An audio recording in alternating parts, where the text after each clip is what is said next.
Hello and welcome to a new episode of the Success Grid podcast with your host Hussein Talib. I have a special guest today, Maria Fundora. She is the founder of non-profit Purple Pansies following her mother's death from pancreatic cancer. She felt called to raise awareness for this underfunded and deadly cancer.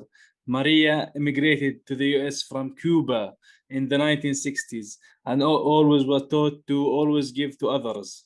Maria, welcome to the Success Grid podcast. How are you? I'm doing great, Hussein. Thank you for having me on. I really appreciate the opportunity to tell my story. Thank you. Awesome to have you here. So tell us a little bit about your story. You immigrated from Cuba to the US. So I would love to go to Cuba someday. It looks like a great country.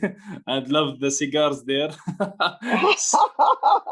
So uh, it is a beautiful island. I left Cuba in 1966, and my parents migrated north to Chicago. There was no work in South Florida when we came. And I grew up in Chicago, Illinois, in a Polish and Italian neighborhood. Went to school at the University of Illinois and had a job opportunity in Atlanta um, in 1984.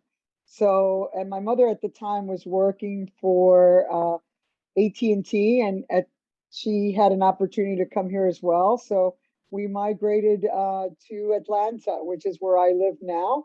I've been here since 1984, cool. and um, that's where we are right now. Awesome. So, from what I understand, you started in the restaurant business, the hospitality business. So, how did that start? Because you're from Cuba, and basically, lived or started living in an Italian or Irish. You said place. So this Uh, is uh, cultural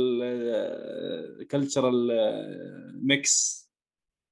yes, I grew up in an Italian and Polish neighborhood in Chicago. My father was actually a restaurateur in Chicago. In Cuba, he used to work at a place called El Pollo Pampero, and one of his guests was Ernest Hemingway. He used to Cool. love the chicken that they used to make at this restaurant. So in Chicago, I grew up in the business. Never thought that I would go into the restaurant business. When I came to Atlanta in 1984, running a sales organization, and I met my husband on a blind date in 1987.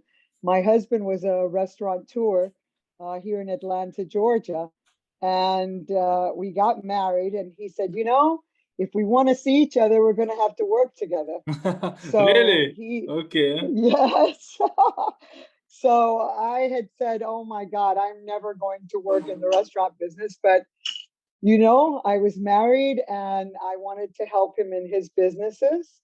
So I started working in hospitality in 1987, and I've never left. I Oh, love what I do, look forward to going to work every day. It's a lot of fun. It's awesome. challenging, but it's a lot of fun. Yeah, I worked in restaurants and it's very hard job.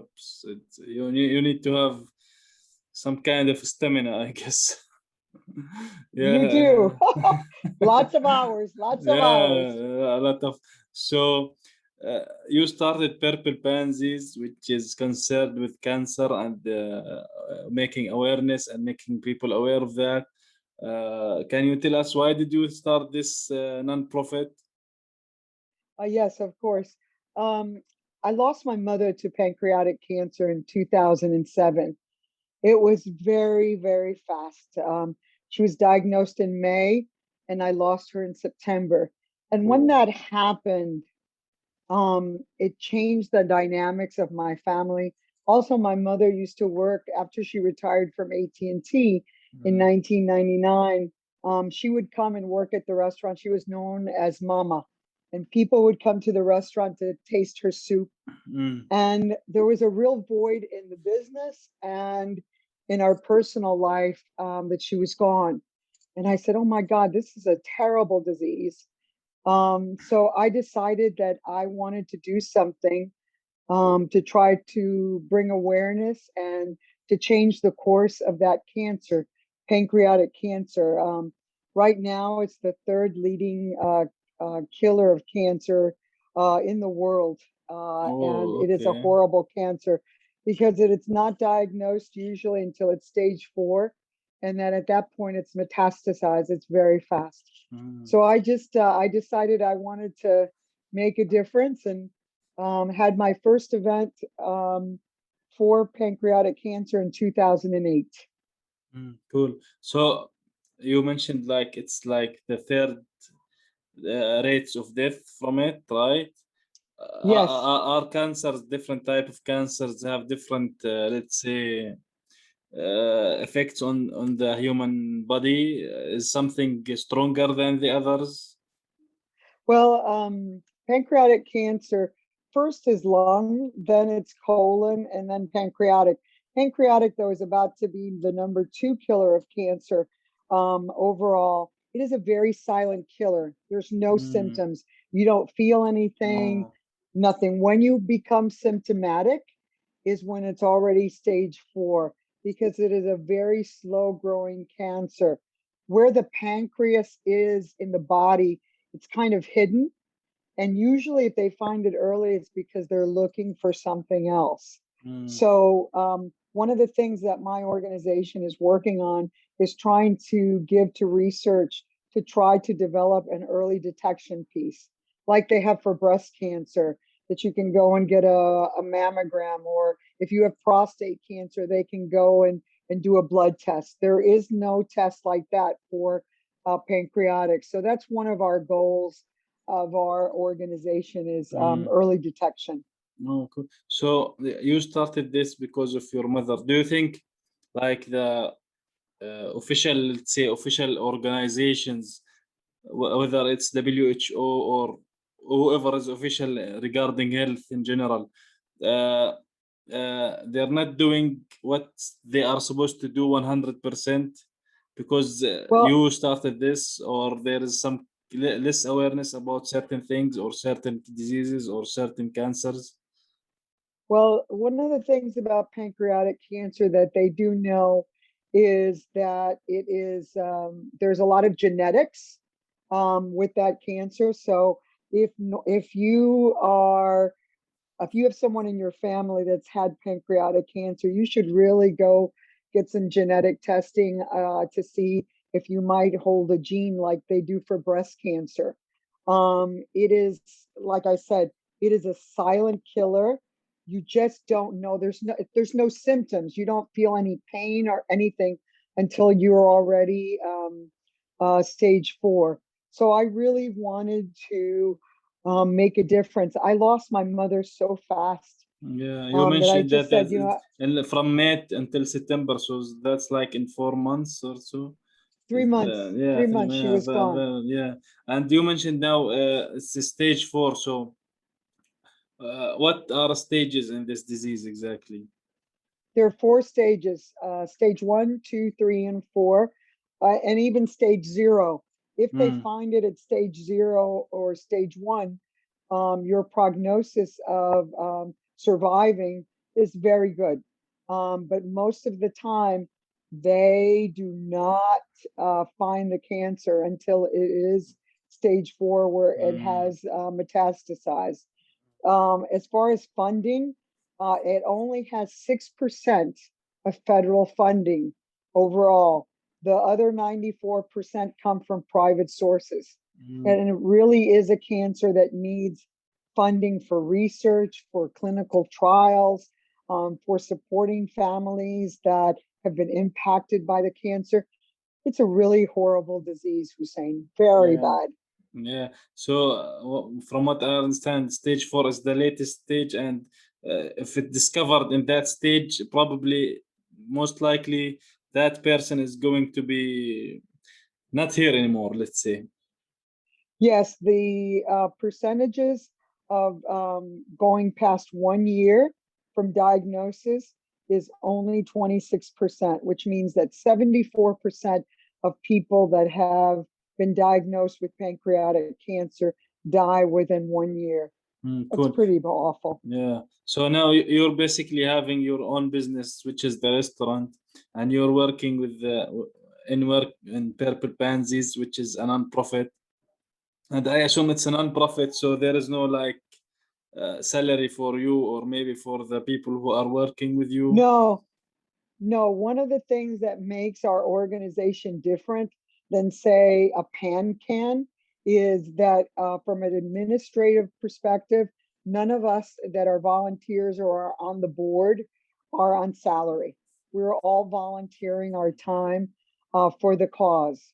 So I'd say about 100% of what we raise is donated to the cause for research, clinical trials, local families which have been impacted by pancreatic cancer. We really tried to run the organization lean and mean. And being in hospitality, Hussein, allows me the opportunity to meet people who can make a difference, from different organizations or different corporations or individuals who want to help. So Cool. hospitality lends itself to open a lot of different avenues to meet different people that join the team or join the cause. We've got a Cool. lot of great corporate sponsorship. Awesome. So, for example, since you have a good backup, let's say, are you hitting your goals with the funding that you need, or do you obviously if you have more, it will be better, but are you hitting your targets in regards to Purple Pansies? Well, last year, I'll use 2020, we were very blessed. We had a couple of anonymous donations. Last year, our goal was $600,000. And we had two anonymous goals or donations to the campaign. So last year, we raised $1.3 million. I'm very proud to say. Our presenting sponsor is Kroger. And we have lots of individuals who donate to the cause as well, that believe in trying to make a difference in the world of pancreatic cancer. So it's a team effort from individuals and corporate sponsorship. Our goal this year for 2021 is $650,000. We just kicked off our campaign last Sunday. So far, we do have two anonymous donations that if we raise the 650 will get us over the $1 million. Right now we are at about 400,000. So goal is in sight. Cool. Great. So Awesome. Yes. Because now you mentioned you have Kroger. You said Kroger, right? A sponsor. And how Yes, do you they're our presenting sponsor. what do you do exactly do you make events to raise awareness and raise funds? Exactly. What do Yes, you do? we have in the year we have two events, major events. We have smaller events throughout the year, but we have two major events. One was this past Sunday that we did in conjunction with Casanova, where we had held an open house. So we fed about 500 people. We set up in the parking lot and just gave away food, and we had music. The Bull iHeartRadio was on our team. So we kicked off with $25,000 for that event. And then we have our major fundraiser is in September. This year will be September 26th. It'll be held at the Metropolitan Club, which is our biggest fundraiser of the year, which is we're hopeful to make goal on that day. Cool. So why in September your event? We do it in September because I lost my mother to pancreatic cancer on September 6th of 2007. So cool. That's why I host it in September. Yeah, cool. So can you give us, for example, in general, how much does it cost to treat a cancer patient? It really just depends if it means an infusion. Sometimes, for example, $100 can pay for a test for a pancreatic patient. Sometimes $1,000 can help a family support some of the drugs that they have to take. Sometimes 5,000 or at the 10,000 level can pay for a chemotherapy for a patient. So it just kind of really depends all the different needs that are needed by a pancreatic patient, from surgery to chemotherapy to radiation to actually just transportation, to cover Cool. transportation for them to get to where it is that they need to get their infusions, or the co-pays that their insurance company could not pay, that the family cannot afford. Pancreatic cancer, as you know, or any kind of cancer, when one person in the family, Hussein, have it, the entire family is impacted, Yeah, especially exactly. if the mother or the father is impacted as the breadwinner, it impacts the entire Everybody, family. yeah, exactly. So this is Yes. what I was going to ask you. You are in the restaurant business, which is tough, and you have family. Your mother basically had cancer, so and you had challenges, right? So how did you deal with these challenges personally? Um, I'm very blessed. My husband very much believes in all of the events that we do as Purple Pansies. And I have three children, and all of my children, in some capacity, work with the restaurant. Mm, So I lean a lot on my family for support. Also, in our staff, we have about 30 team members at our restaurant, and most of them have been with me for over 10, 15 years. So cool. they support the organization as well. They give a lot of their time to support our community that we live in, and just kind of look at the bigger picture as to what we are thinking about doing. I live in a great community. A lot of the community supports our restaurant, and also supports Purple Pansies, Hussein. Awesome, awesome. So in general, do you get most of the donations like or used to in the events, or do you get your donations online? Because I saw your website and there is donations there. So where is your most see the most donations come from? Donations really come from uh, many different areas. Of course, we have a donate button in our social media, example on Facebook or on Instagram. Also on our website, purplepansies.org. And then also through our events, people donate to us from our partnerships that we have with our corporate partners. We have levels from $1,000 up to $75,000. So it's kind of just a whole world approach that we just get funding from all different kinds of sources. And then some of our partners or in our donors want to remain anonymous, especially Mm, those that give a great deal. Example, this year, as I said, if we raise the 650,000, we have two separate donations, one for 250,000 and another for 150,000, that they want to remain anonymous. yeah, So we respect that. They just come, as I said, from a community, just whether exactly. they're corporate or personal. Awesome, awesome. Apparently, it's great to work inside the community, but it's also great to expand, especially in this kind of disease, because I don't know. It's like a lot of places maybe in the world, some countries maybe don't have the luxuries, let's say, of having modern hospitals to treat cancer. I don't know. Maybe if someone had money in the family, maybe they will get them to a place to treat them, but sometimes they don't. So, do you have plans, for example, to expand maybe Purple Pansies to be like this kind of global thing? Well, God, that would be absolutely amazing if I would be able to do that.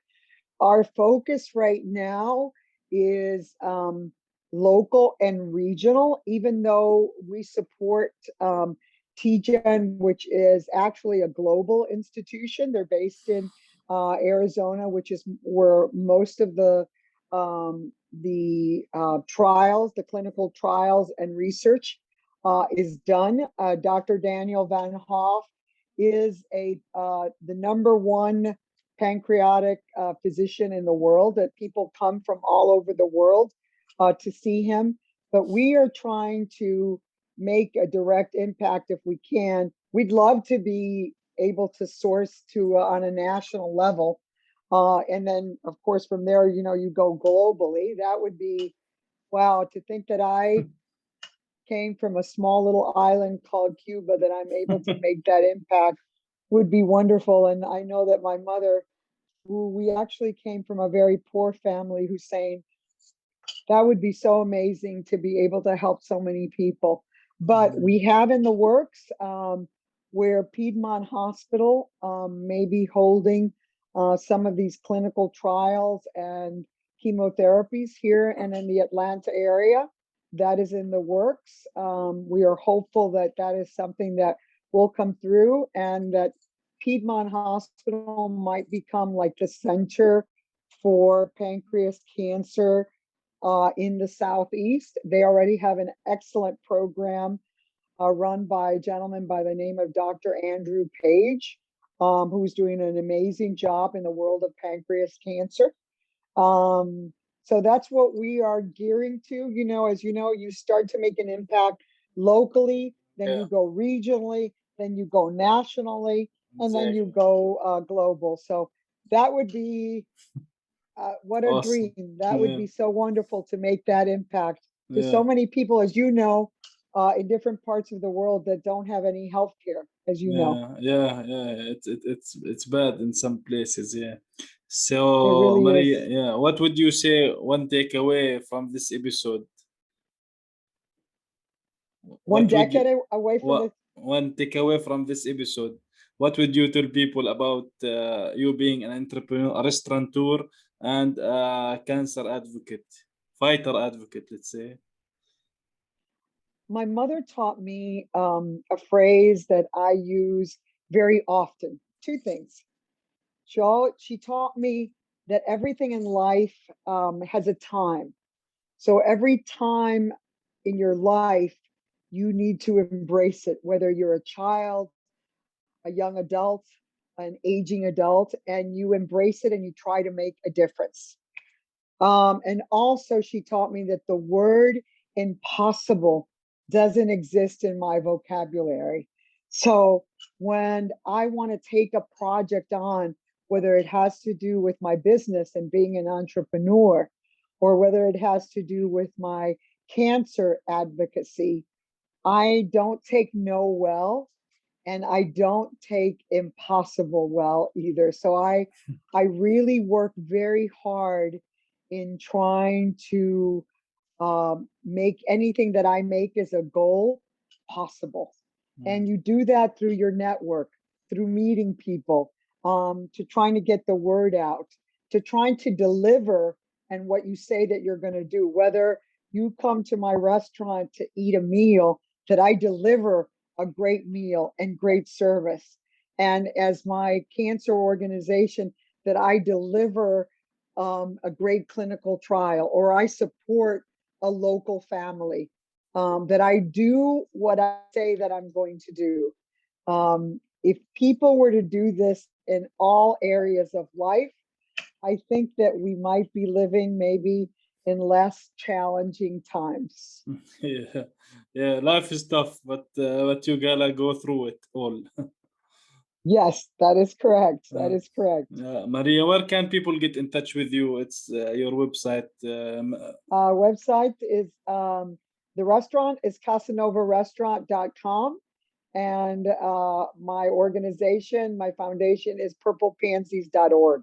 Awesome. Hopefully, whoever listens to this episode will give a donation to purplepansies.org.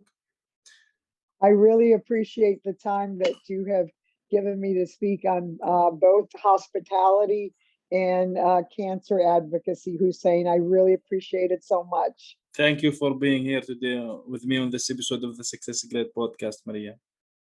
Thank you. You do a great job, Hussein. Thank you so much. Thank you.